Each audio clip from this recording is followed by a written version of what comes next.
Esta segunda parte de la clase, lo que vamos a revisar es el modelo de regresión lineal múltiple, que fue el que les dejé de tarea. La única diferencia entre el modelo de regresión lineal simple y el múltiple es que en el múltiple ustedes pueden ir considerando diferentes variables.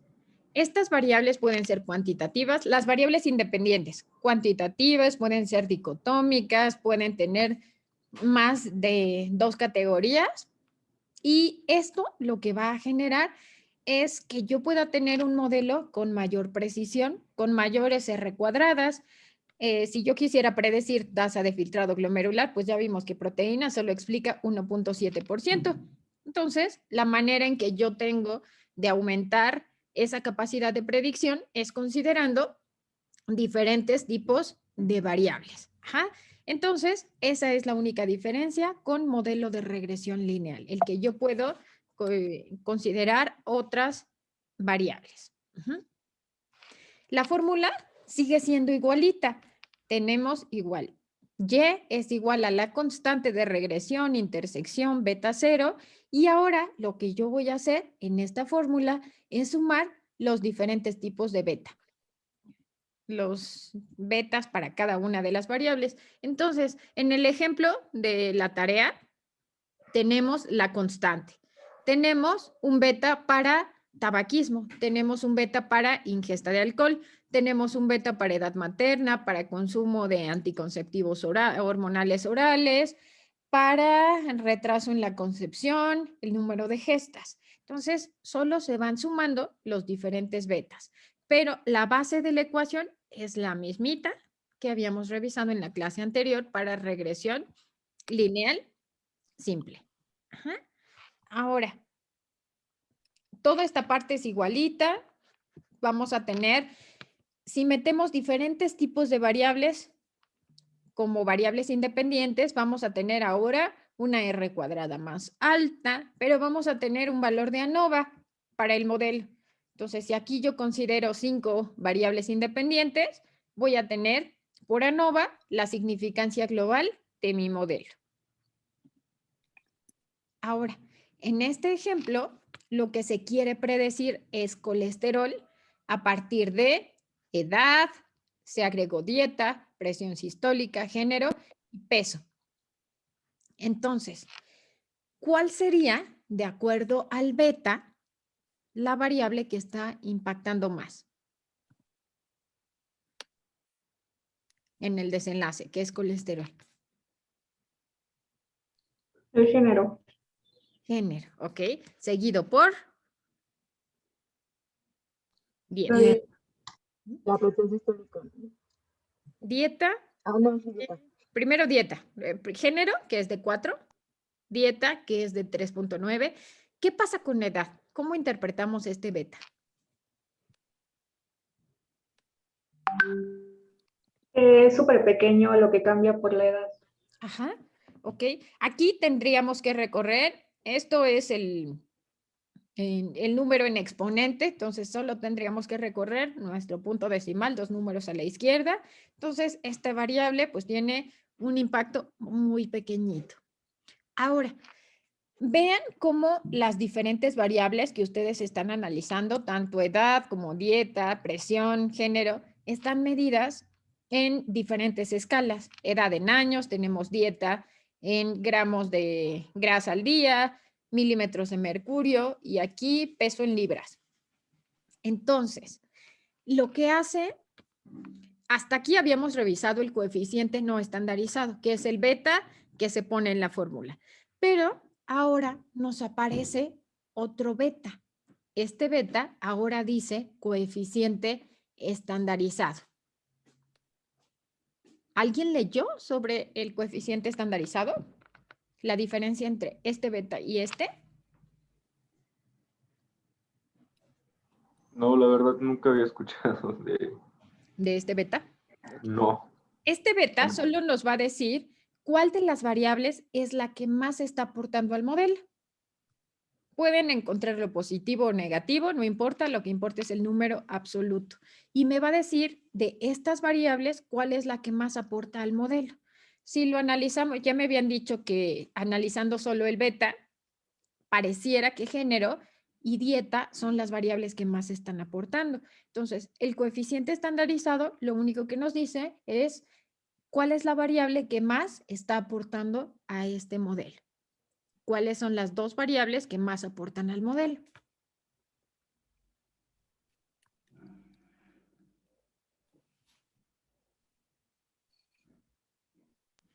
Dieta y... Ah, no, sí, no olvídalo. Dieta y peso son las que más están aportando. ¿Qué pasa? Aquí tenemos variables que están en diferentes escalas, en años, en milímetros de mercurio o variables dicotómicas. Entonces, aquí las variables que tienen un mayor error estándar en la medición son las variables, en este caso la cualitativa, que es género. Pareciera tener un beta mayor, pero el error estándar también es mayor. Entonces, lo que hace este coeficiente estandarizado es dar una medición que pueda ser comparable. ¿Por qué?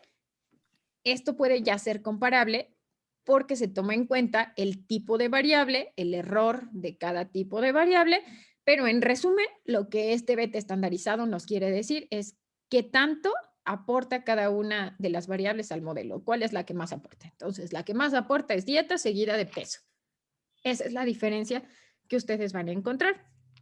Y después tenemos una... Doctora, perdón, pero creo que hay varios compañeros en la ¿Que sala. no pueden entrar? Y no los... Gracias. Listo.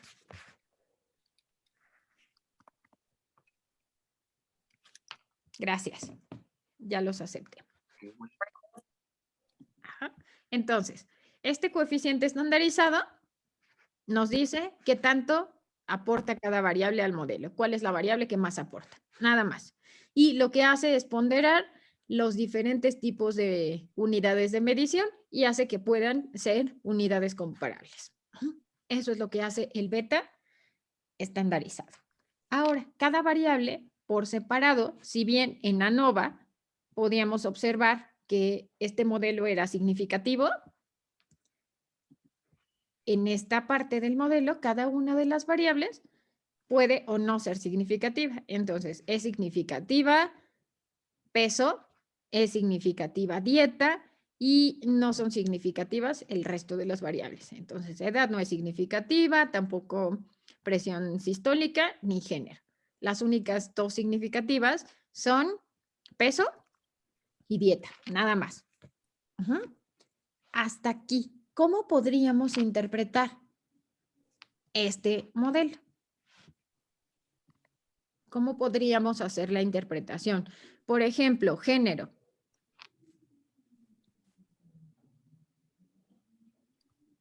¿Cómo interpretamos el impacto que tiene género para colesterol?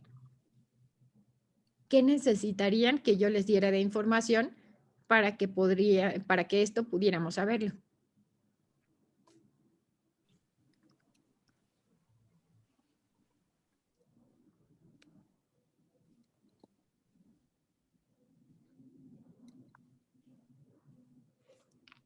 ¿Cuánto vale el género? ¿Cómo está codificada la variable género? Entonces, en este caso, género está codificada como 0 mujeres y 1 hombres. Con esta información, entonces, ¿cómo podríamos interpretarlo?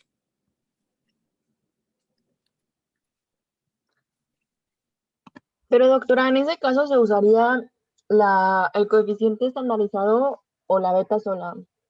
Siempre se utiliza, para la fórmula siempre es este beta del coeficiente no estandarizado. Este Ok. ustedes van a utilizar en la fórmula, siempre, siempre, siempre. Este. El otro, acuérdense que solo nos dice cuál es la variable que más aporta al modelo. Ok. Entonces, si es mujer, multiplicaría este beta de 4.1 por 0, entonces se anularía. Pero si es hombre, multiplicaría 4.1 por 1. Entonces, esto querría decir que los hombres tienen 4.1 miligramos por decilitro más de colesterol en comparación con las mujeres. Ahora, ¿cómo interpreto la variable peso?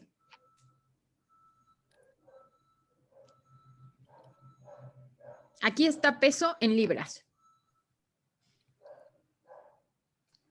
Por cada libra que se aumente, incrementa el colesterol en 0.5. 0.5 miligramos por decilitro. Perfecto. Ajá. Y pues esas serían las dos variables significativas. Peso y dieta. Aquí dieta está en gramos de grasa al día. Entonces, por cada gramo de grasa al día que yo incremente, aumentaría 3.09 miligramos por decilitro el colesterol. Entonces, esta sería ahora la interpretación de un modelo de regresión lineal múltiple. ¿Qué podrían hacer? Aquí en este modelo, pues estamos observando que hay variables que no son significativas. Podrían hacer un segundo modelo donde dejen solo las variables que están siendo significativas estadísticamente. Pero ojo, es muy importante que ustedes consideren siempre la lógica de las variables que están metiendo al modelo. ¿Por qué?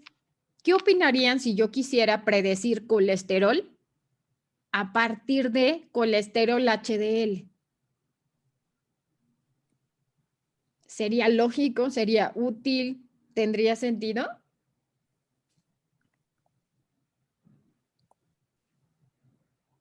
Colesterol total a partir de colesterol HDL. Ajá. Pues podría ser útil, pero no sé si sea lógico porque el LDL puede variar de manera muy considerable. Ok. Y se acuerdan, además, que los modelos de regresión se utilizan en contextos donde de pronto tenemos acceso limitado a las pruebas. Entonces, ¿qué sería más fácil? El que yo pudiera evaluar colesterol total o colesterol HDL. Total.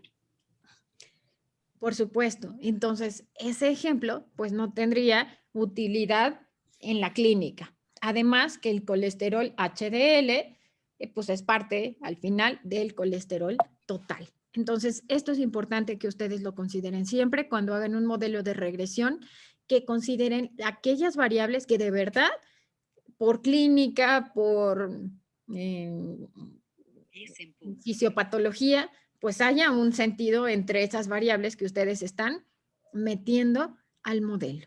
Entonces, a partir de los diferentes betas, la constante, pues nosotros podríamos hacer una transpolación de esta fórmula y poderla utilizar en diferentes contextos. Entonces, es por eso que en los modelos no se les da, no encontraban cuál era el valor de X o el valor de Y o el valor de tabaquismo. ¿Por qué? Porque lo que se busca es que ustedes, a partir de estos valores de beta, puedan utilizar variables, puedan utilizarlo y transpolarlo a pacientes con diferentes características. Entonces, si yo quisiera evaluar el colesterol total a partir de edad, a partir de dieta, de presión, de género y peso, podría calcularlo para cada uno de mis pacientes en la consulta y ya no tendría que medir el colesterol, bastaría solo con medir estas variables clínicas. Pero, ¿qué opinan de la lógica de este modelo? Se trata de ahorrar tiempo, de hacer modelos que sean útiles en la clínica. ¿Cómo podrían ustedes evaluar el consumo de grasa en la dieta? ¿Sería fácil de medir? ¿Les llevaría más tiempo o no? Creo que es más fácil mandar que el paciente se saque el laboratorio con el colesterol a medir la grasa en la dieta. Por supuesto. Entonces, podría ser que en un contexto donde no haya laboratorios, pues yo pueda hacerlo, pero se trata de ser ágiles, de tener modelos que sean útiles. Entonces, quizá me voy a tardar mucho más en interrogar la cantidad de grasa que ingiere en la dieta a tomarle una medición de colesterol.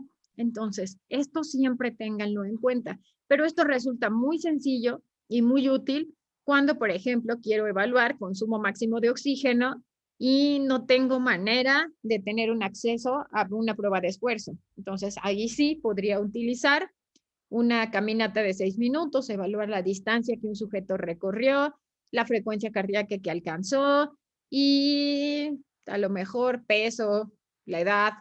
Eso podría ayudarme a predecir el consumo máximo de oxígeno, saber cómo está su condición física y por lo tanto esto podría transpolarlo quizá en su salud cardiovascular.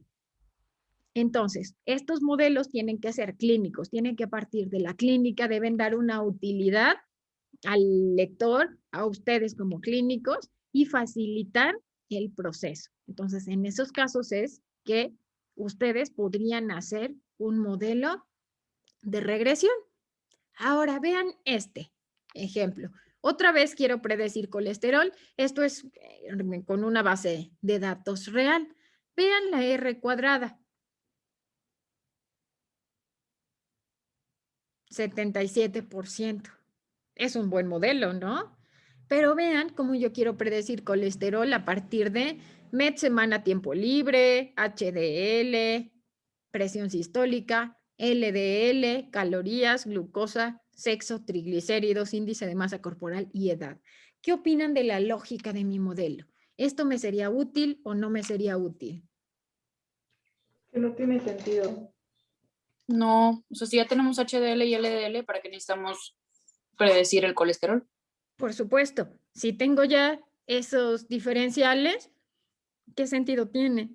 No tiene sentido, aunque es un buen modelo estadísticamente, que estadísticamente evalúa 77 o me da 77% del desenlace.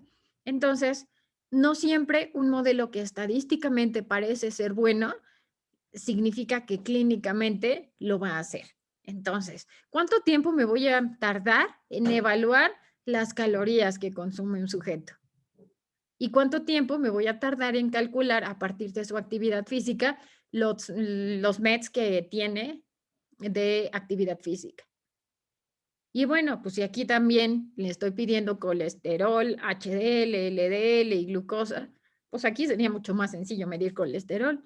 Entonces, no se dejen guiar solo por la R cuadrada del modelo. Es importante, pero no es lo único. Siempre todo debe tener sentido clínico. Ajá. Ahora, veamos los betas estandarizados. Mi desenlace es colesterol. ¿Cuál es la variable que más está aportando a mi modelo? ¿Cuál es la que más me está explicando colesterol? LDL. LDL y HDL son las que más están aportando, igual que triglicéridos. Entonces, pues esto no tiene ningún sentido. Si ya tengo la diferencial, pues ¿para qué quiero calcular colesterol total? ¿Qué si me serviría calcular colesterol total a partir de variables que son clínicas, pero además que son clínicas que son fáciles de conseguir y de interpretar? Entonces, no me sirve tener modelos con 20 variables, pero que no tienen ninguna lógica. Entonces, esto siempre tómenlo en cuenta. La clínica ante todo.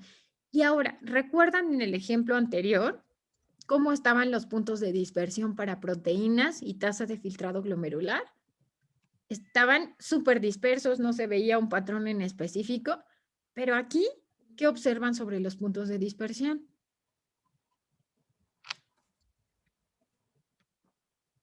Están más concentrados, ¿no? Claro, hay menos dispersión y esto tiene que ver con que esta R cuadrada es de 74%. Entonces, esto es lo que está influyendo para que estos datos no estén tan dispersos. Ahora, ¿dudas hasta aquí de regresión lineal múltiple? Como ven, es solo un complemento a lo que ya habíamos revisado en la clase anterior. ¿Dudas hasta aquí? No, otro. Vamos a analizar el artículo. Vean, está viejísimo, pero da información que puede ser útil y que nos ayuda a entender regresión. Cambió la manera en que ustedes analizaron el artículo en la tarea a cómo lo podrían analizar ahorita. Sí. Sí. Sí, totalmente. Andrea, ¿cómo interpretamos en este momento este modelo de regresión para predecir peso al nacimiento? ¿Cuál es la información que tú puedes obtener a partir de esta primera parte? ¿Qué me podrías decir sobre peso al nacimiento? Y los Que el diferentes peso se ve afectado de manera significante si la madre fumó, tomó alcohol, hubo un retraso de más de 6 meses en la concepción y la edad materna. Lo afectan ya sea de manera positiva o negativa. Y pues creo que es todo. Ok. Si yo voy contigo a una consulta, a una valoración de embarazo y te digo que fumo y además que consumo 10 onzas a la semana de alcohol, ¿qué tanto impacto tendría en el peso de mi producto el que yo tenga estos dos factores de riesgo? Pues tengo que hacer la ecuación. Entonces, fumo y consumo más de 10 onzas de alcohol a la semana. 7.6 por 4.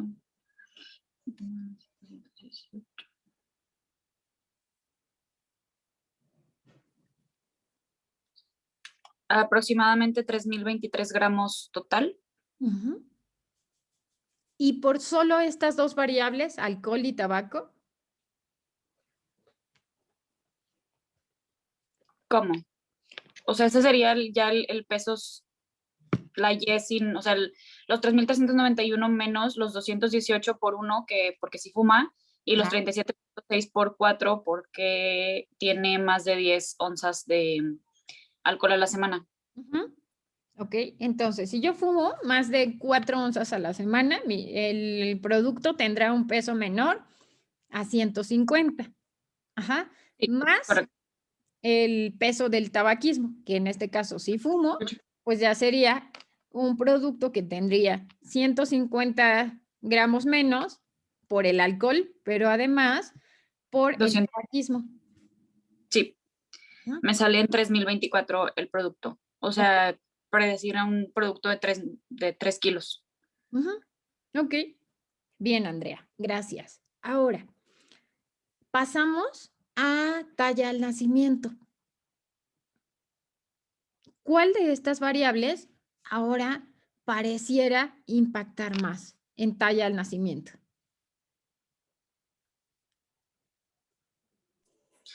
Pues de hecho aquí, en mi opinión, creo que clínicamente ninguna debería ser significativa. Yo sé que estadísticamente sí, pero pues 0.2 centímetros de diferencia entre un producto y otro creo que no es algo importante. Si acaso tabaquismo, que son 0.9, pero aún así, pues realmente no vería yo una gran diferencia entre productos con estos factores o sin estos factores. Por supuesto, ese era el punto al que teníamos que llegar. Y incluso para peso, ¿tendría algún sentido o algún impacto clínico el tener un producto de 3,000 gramos en comparación con uno de 3,300? No, realmente no creo que de acuerdo a este estudio sea algo clínicamente significativo. No nos lleva a un producto de bajo peso al nacer que conlleve otras maniobras. Claro. Ni considera ni nos lleva a un producto macrosómico que podría considerar algún otro factor. Ahora, Sí, claro. ¿de cuánto es la R cuadrada de estos modelos? ¿Lo encontraron en el artículo? Yo no, pero No estaba descrito. ¿Qué variables? Bueno, este artículo está publicado en 1983. Ustedes ni siquiera habían nacido, ni yo tampoco había nacido en esa fecha. Ahora, Ahora, si tuvieran ustedes que hacer un modelo para predecir peso al nacimiento, que pudiera considerar alguna complicación al momento del nacimiento, ¿qué otras variables ustedes ahora podrían considerar? No sé si tenga que ver que debamos considerar, o sea, la prematurez del bebé. O sea, porque ahí sí sería significativo, o sea, el peso. Ajá, Aunque sea unos gramos, sí es súper significativo cuando es prematuro. claro. Podría ser que ustedes consideren las semanas de gestación y ver qué tanto por cada semana de gestación que se incrementa, aumenta el peso. Podría ser eso importante. Pero también habría otras variables que podrían condicionar mayor restricción en el crecimiento o mayor peso. Si consideramos diabetes en el embarazo, diabetes gestacional, o bien la presencia de preeclampsia, eclampsia o alguna enfermedad hipertensiva, esas variables quizá pudieran en este momento explicar más porcentaje que el hecho de evaluar tabaquismo, alcoholismo o edad materna. Entonces, son modelos que estadísticamente son significativos. Este modelo está padre. Lo que me gusta de este modelo es que les da los elementos para que ustedes puedan calcular la fórmula y además les desglosa cómo está codificada cada una de las variables. Entonces, esto hace que ustedes pudieran utilizar los datos en la clínica, pero pues faltan algunos elementos. No sabemos qué tanto del desenlace se explica y bueno, pues clínicamente en realidad no tendría mayor trascendencia tener un producto de 3 kilos contra uno de 3,300. No habría mayor trascendencia, mayor riesgo de complicaciones ni nada. Habría otras variables que considerar como las semanas de gestación y el desarrollo de alguna otra complicación en el embarazo. Quizá el aumento ponderal podría estar también impactando, pero estas variables pues no sabemos qué tanto impacto tienen. Ahora, les voy a mostrar otro artículo, tampoco está tan nuevo, este está publicado en el 2004 y lo que se quiere evaluar es el efecto del tabaquismo durante el embarazo. Aquí se incluyó a 793 participantes, en el otro artículo incluyeron más de 2,000. Ajá, y de igual forma se quería evaluar el peso y la longitud al nacimiento. Vean ahora la forma en la que se están interpretando o mostrando los resultados. ¿Cómo? Aquí tenemos longitud al nacimiento como desenlace. Aquí sí aparece la R cuadrada. ¿Qué me podrían decir sobre este modelo y la manera en cómo en este artículo se están interpretando los resultados?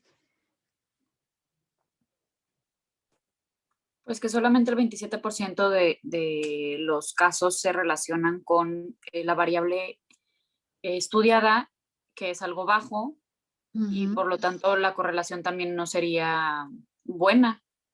Claro, 27% para longitud al nacimiento, para peso al nacimiento, 24%. Entonces, esto nos hace pensar en el artículo anterior, pues que quizá la R cuadrada o era similar a esta o quizá un poco mayor.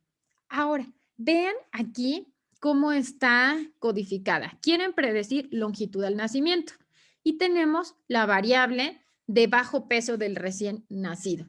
Entonces, ¿cómo el tener un producto que pesa menos de 2,500 gramos va a impactar en la longitud al nacimiento?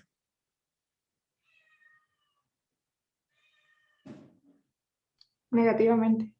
Claro, entonces tener un producto que pesa menos de 2 kilos se va a asociar a una longitud al nacimiento de menos 3,39 centímetros. Aquí me están dando los intervalos de confianza. Esta variable de peso impacta significativamente en la longitud o no. Sí. Vean, aquí tenemos solo los intervalos de confianza. Aquí no tenemos el valor de P, pero este valor de beta es negativo y va de menos 4 hasta menos 2. es significativo. Entonces, aquí no se me está dando el valor de P, pero solo con analizar los intervalos de confianza, yo puedo saber que esta variable es significativa. Ahora, ¿qué pasa con el tabaquismo? Tanto para peso como para longitud.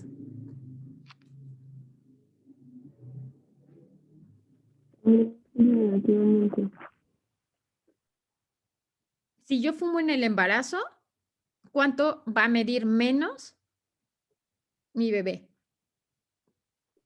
Menos 0.8 centímetros. ¿Cuánto? No te escuchamos muy bien, Jessie. 70.79. Menos 0.79 centímetros menos. ¿Qué tanto impacto tiene clínicamente? No mucho. Nada. Ahora, tabaquismo, peso. Si fumo, ¿cuánto va a pesar mi producto? Menos. 154 gramos menos. Menos 154. Pero vean cómo se comportan los intervalos de confianza. Va desde menos 284 gramos hasta menos 24 gramos. ¿Ya vieron? Podría ser que sea menos 154 gramos, pero también puede ser que caiga en este intervalo de menos 24 gramos. Entonces, clínicamente, ¿qué tanto está impactando?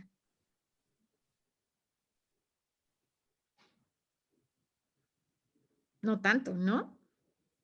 Ahora, ¿qué pasa con edad de la madre?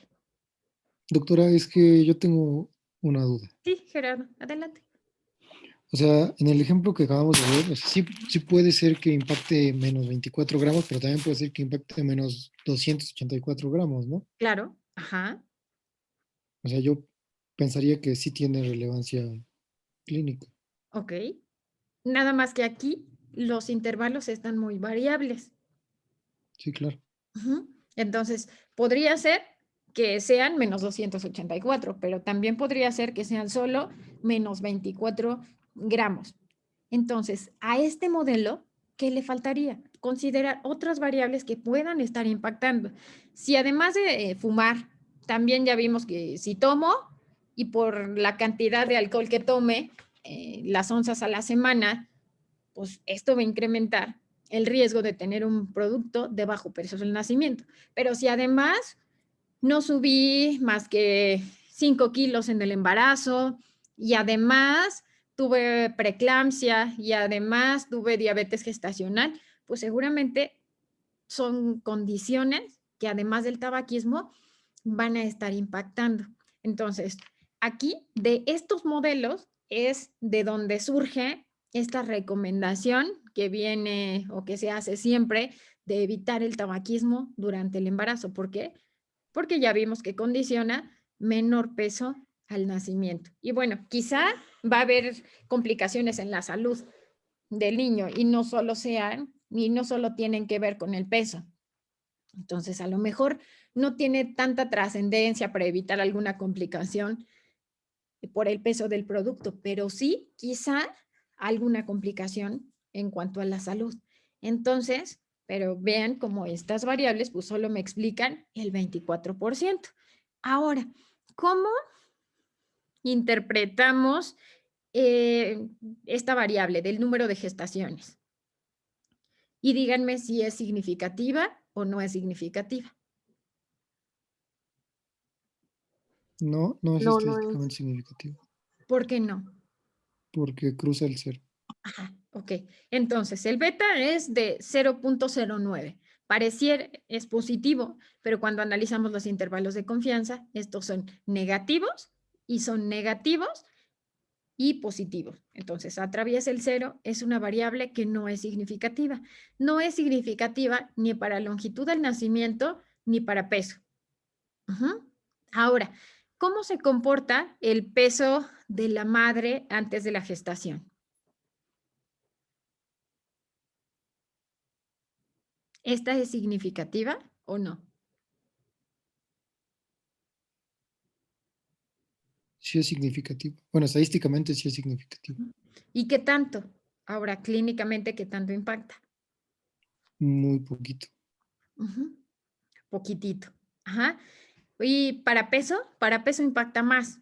Pareciera que para peso impacta más, pero bueno, las unidades de medición son distintas. Entonces, por cada kilo de la mamá antes del embarazo, aumenta el peso al nacimiento del bebé. Ajá, ¿qué tanto? 11 gramos, con un intervalo que va de 8.7 hasta 14.06. Con esta información de este artículo, ¿sería suficiente para que nosotros podamos transpolar estos resultados y hacer una fórmula en la población?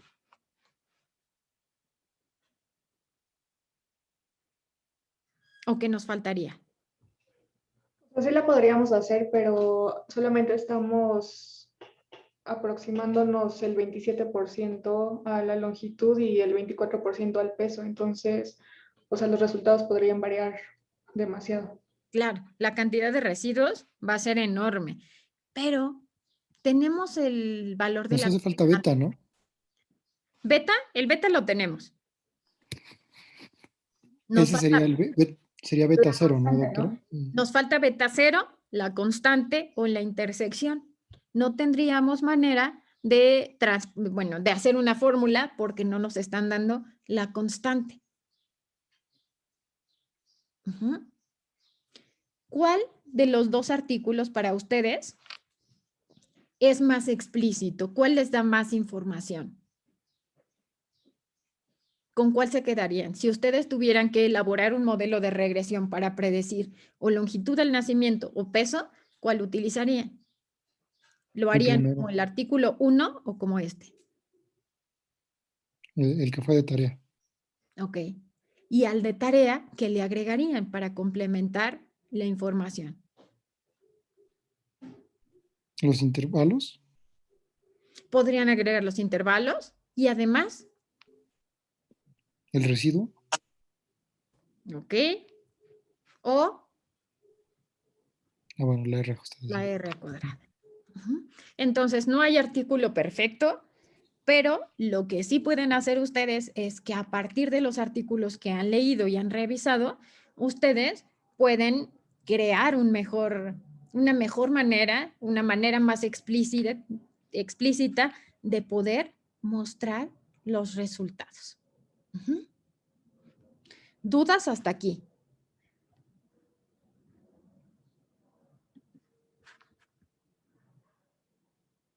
¿No? ¿Ninguna? ¿Segurísimos?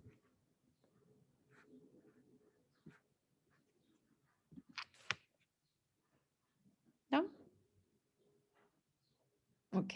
Les voy a explicar. Vamos a escoger una base al azar.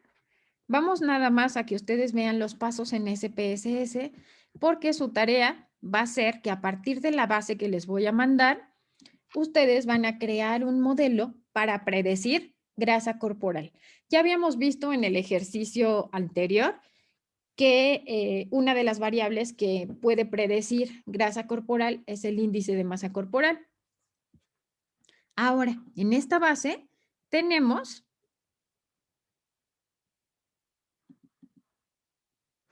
otras variables y con eso ustedes van a poder hacer predicciones.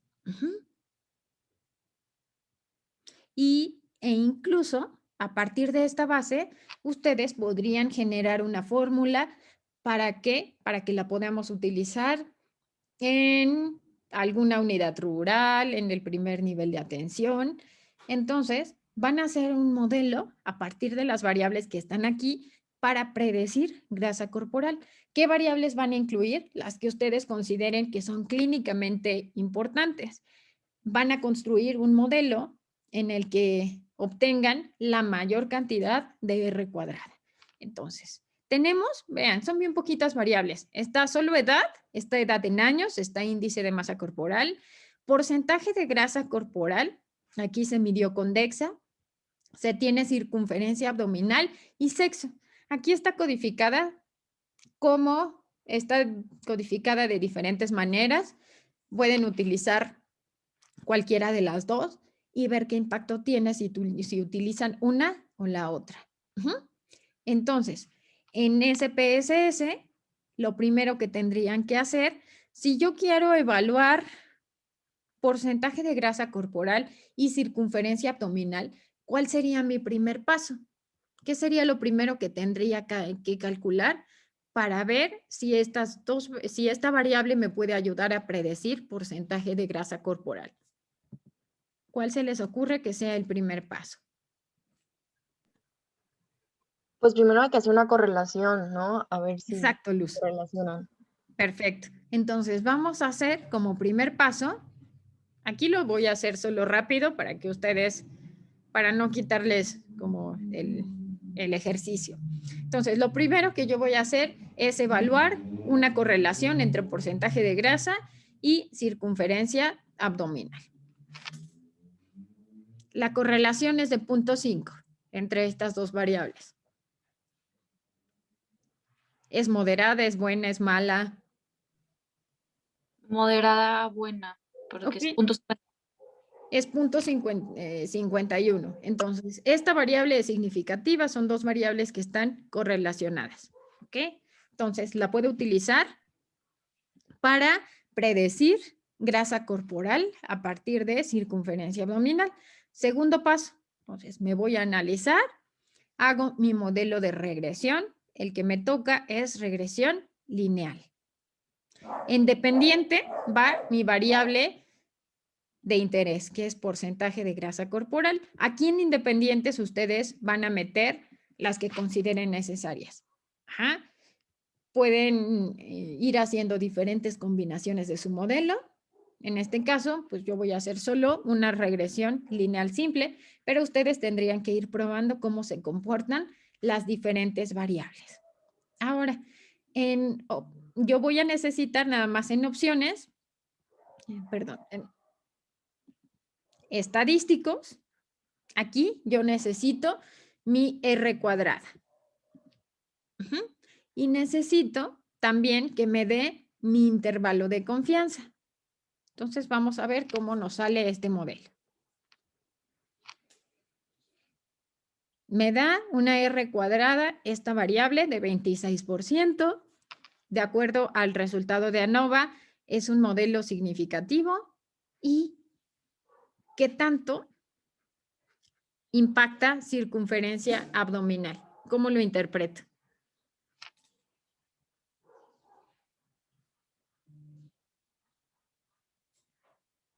¿Cómo interpreto circunferencia abdominal para grasa? Sería que por cada centímetro de circunferencia abdominal hay 0.3, es que no sé cómo está medida la grasa. En porcentaje. Hay 0.35% más de grasa. Ajá. Por cada centímetro de circunferencia aumenta 0.35% la grasa corporal.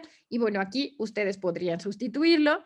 Entonces, con una persona que tiene 60 de cintura, con una persona que tiene 100 de cintura. Entonces, este es un modelo de regresión lineal simple. Ustedes tienen que hacerlo múltiple y tienen que hacer un modelo que les explique lo más posible una R cuadrada, pero además que clínicamente sea lógico. Entonces, aquí me faltaron los intervalos de confianza. ¿Cómo activo los intervalos de confianza?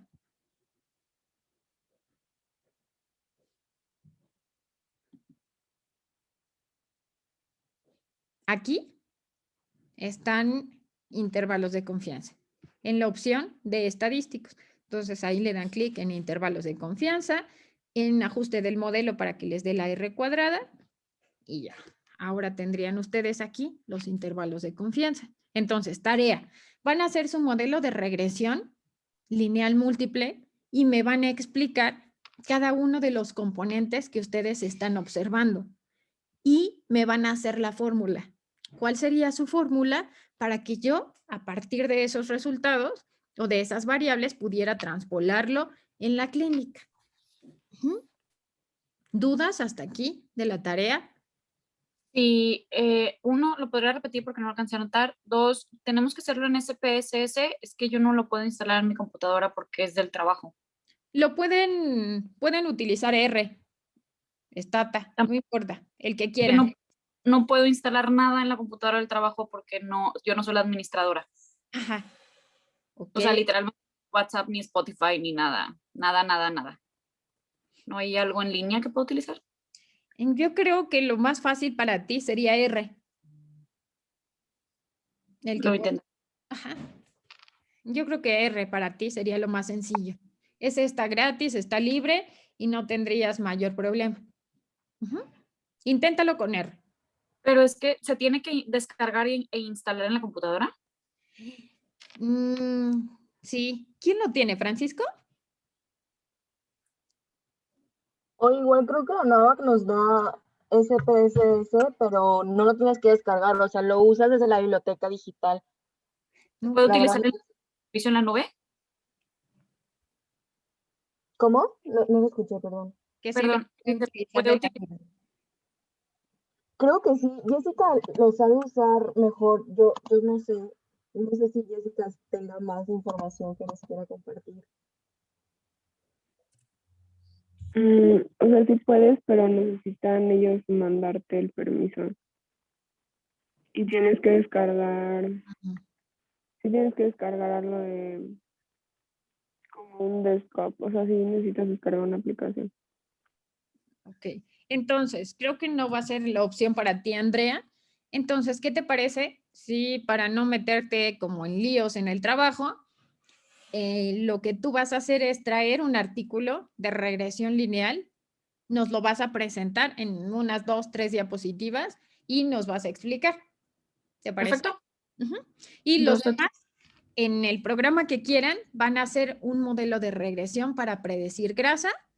Pueden exportar esta base de SPSS a los otros programas y explicar cada uno de los componentes.